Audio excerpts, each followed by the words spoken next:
রান্না করেছিলাম চট্টগ্রামের ঐতিহ্যবাহী আখনি বিরিয়ানি।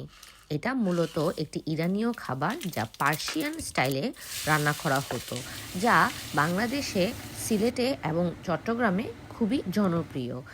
কিন্তু চট্টগ্রাম ও সিলেটের আখনি বিরিয়ানি রান্নার মধ্যে কিছু ভিন্নতা আছে। যেমন চট্টগ্রামের আখনি বিরিয়ানিটা একটু মশলাদার বেশি হয়। এই রান্নায় মূলত মধ্যে গরু মাংস, গাজর, আলু এবং চাল ব্যবহার করা হয়। সাথে ব্যবহার করা হয় বাদাম বাটা, নারকেল বাটা। আমার কাছে নারকেল বাটা ছিল না, তাই আমি নারকেল বাটা ইউজ করিনি।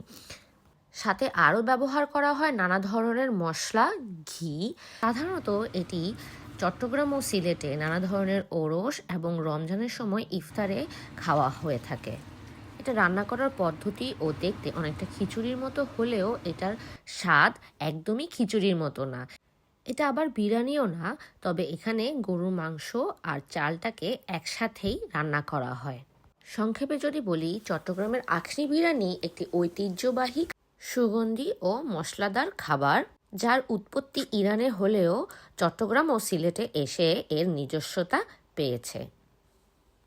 ধন্যবাদ এতক্ষণ মনোযোগ দিয়ে ভিডিওটা দেখার জন্য।